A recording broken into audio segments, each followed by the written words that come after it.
right, we are going to move back into working on asking and answering questions, but we're going to do it with more of a focus on asking questions. Last time we worked on the standard, we worked on answering questions.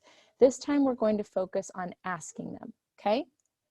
We have a video lesson from Ms. Sharp today, and I'm going to go ahead and play that video lesson for you, and then we will discuss what it means to ask questions.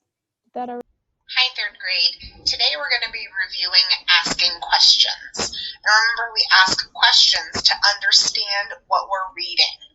We've been focusing a lot with nonfiction text and answering questions. This week we're going to focus on asking the questions. Remember, this ask and answers question is right here for our learning target reading 3RL 2.1.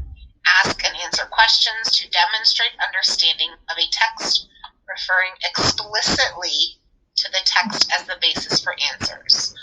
We're working in that level 3 here, specifically on this one right here. Ask questions to show understanding of a text. There are two types of questions. We've already talked a lot about this right here. Explicit questions. You'll see that word explicit was just on our learning target, referring explicitly. Explicit questions are questions that are clear and obvious. They leave no doubt as to what they are expecting to find. Some synonyms for explicit are literal, factual, and right there in the text. That should be familiar. We've done this before. Explicit questions are answered in the text. Explicit in the text. You see this X and X are found right together matching. Explicit questions are in the text. These are sometimes called thin questions. They're called thin questions because they're right there. There's not a lot to them. You don't have to dig deep to find the answers. A lot of times they start with words when, where, who, and how many. The other type of questions are called implicit questions. They're questions that the answers are not directly stated in the text. Implicit questions usually start with why or how. When asking why, the answer is not spelled out in the text. You will need to do some thinking to figure out the answer. That is why we say that implicit questions are answered in your head. Your brain works hard, pumps some iron, and uses that muscle. Implicit questions are in your head. It sounds like in, but we say im to remind us about the implicit. Implicit questions are also sometimes called thick questions. You have to think and search for the answers. They're deep within there. There's a lot of layers to uncovering the answer. A lot of thick questions start with, why do you think? What if? How would you feel if? Or what might?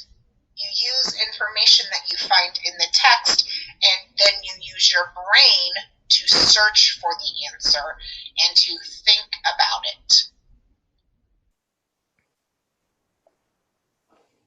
Alrighty, so we're taking notes on explicit versus implicit questions. This is the title of your notes. We're going to write down the difference between these two types of questions.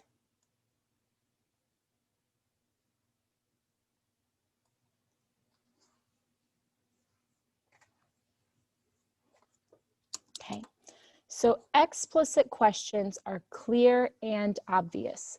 So explicit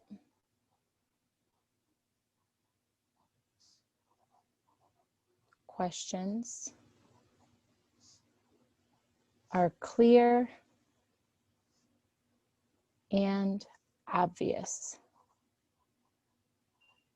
Give you a few seconds to write that. Explicit questions are clear and obvious.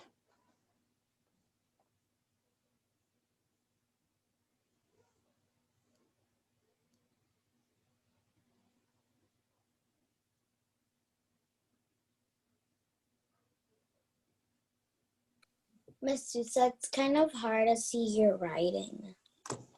What's going on? Let's see. Leo, what's hard to see about it? Like I need it more zoomed in so I can see the words. Okay. I have it as zoomed in as it can go. Have you pinned my camera to make it larger? No. Okay, so try that. Either click on the push pin or if Okay. you got it? Yeah. Awesome. There you go. So explicit questions are clear and obvious. We also know that explicit questions are in the text. So these have answers that we're going to be able to touch in the text, okay? So explicit questions are clear and obvious. I also want us to record that example from the video. So we're going to write the word explicit. We're going to underline the EX and X. And we're going to put the word text underneath it. And we're going to underline the EX in text as well. So you will know that you have an explicit question if you can touch the answer in the text, if you could use a highlighter tool to show where it is, okay?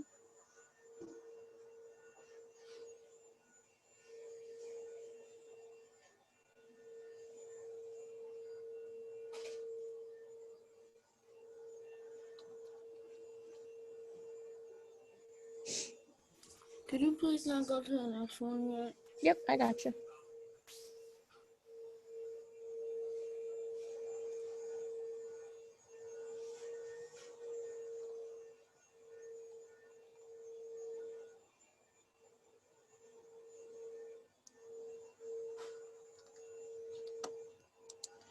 And explicit questions are thin. And we talked, possibly if you were at Indian Creek in second grade, about thin versus thick questions, especially if you had Miss Schlatter. This was one of her favorite things to teach.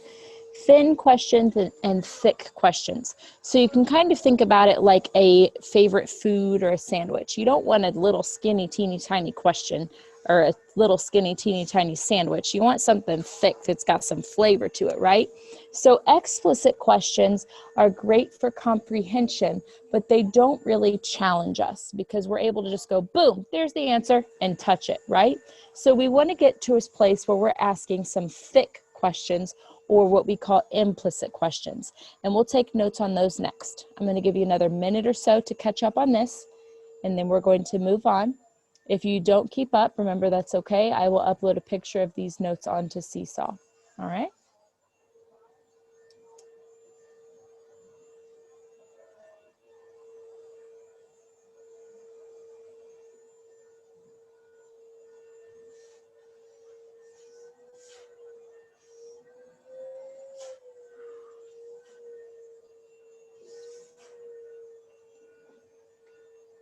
All right. I'm going to push the title away so that you can still see the explicit notes, but we're also going to write about implicit notes underneath, okay? So remember that implicit questions are in your head. We say that in a kind of silly way. So implicit questions are in your head. Implicit, and we're going to underline M, implicit questions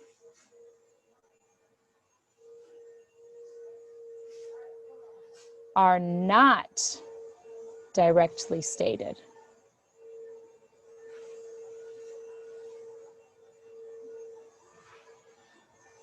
So implicit questions cannot be directly highlighted. We can have some evidence highlighted for things that make us think why we have that answer, but we do not have an exact answer. And we'll take a look at an example from Ms. Sharp in a moment. So implicit questions are not stated directly in the text.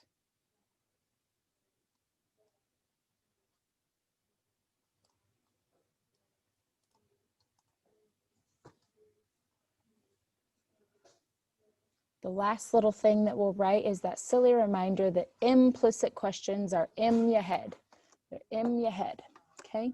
So implicit questions are in your head.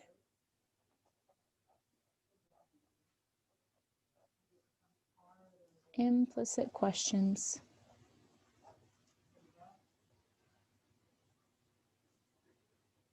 are in your head. So they happen in your head, or in your head is what we're kind of playing with a little bit right there. So these are happening in your head. So these are things that we think like, man, I wonder what's going to happen. Or, wow, why do you think the character did that? Okay, so these are questions that we think in our head that don't necessarily have an exact answer. Okay, implicit questions are in your head.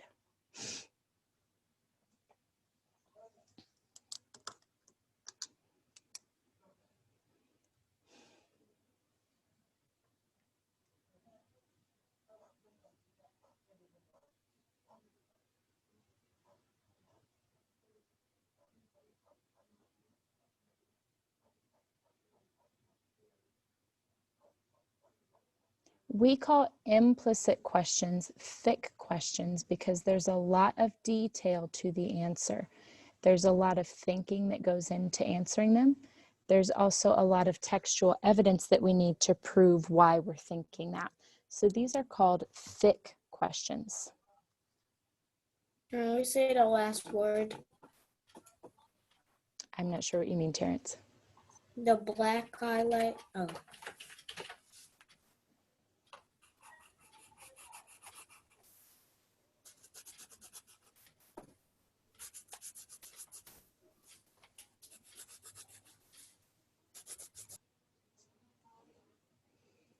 Ready? While you're finishing that up, I'm going to upload these notes to Seesaw right now. So finish up those notes and I will put them on Seesaw for you to see. If you have not been able to finish them, that is okay.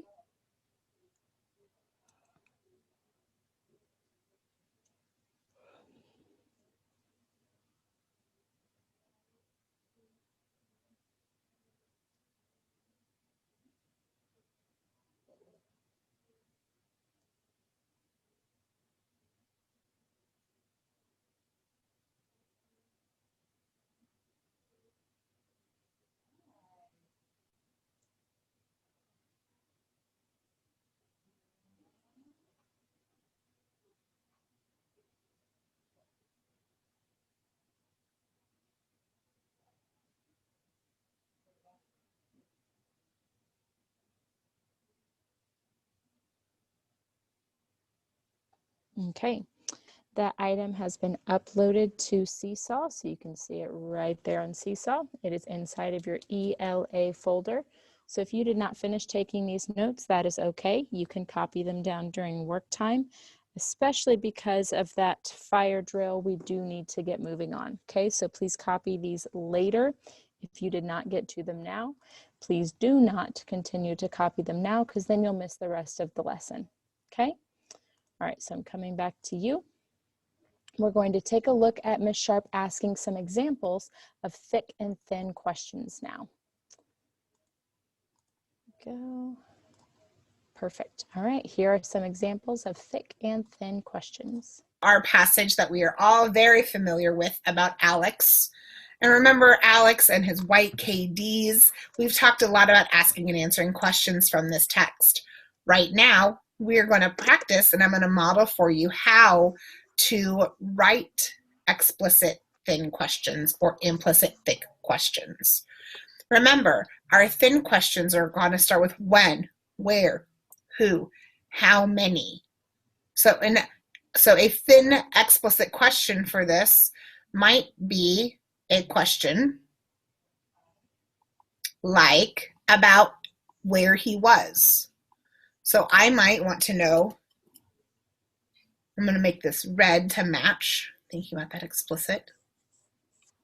Where was Alex when he got mustard on his white KDs? I know that that is an explicit and thin question because I can go right here to the text and I know that he is right here. He went to the kitchen to pack his lunch before he left for school. I know that he was packing his lunch when he got the mustard and the knife fell.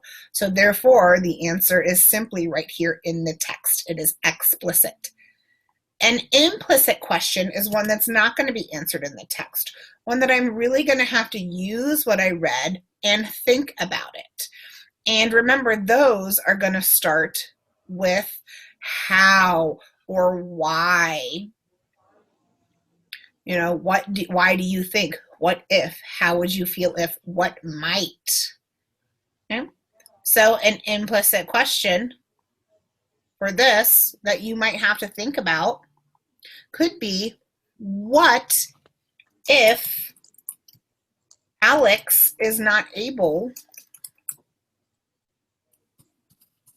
to get the mustard off of his white shoes,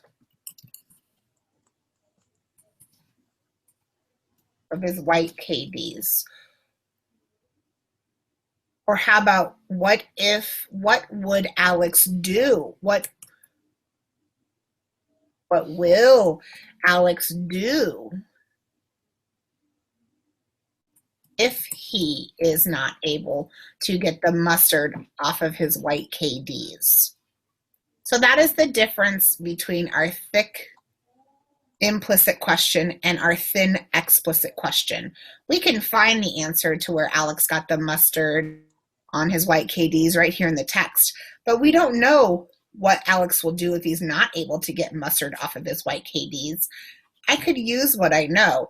I know that at the beginning, he had to decide between his white KDs and his blue KDs. So I could think and assume that maybe Alex will go switch to his blue KDs if he cannot get the mustard off of his white KDs.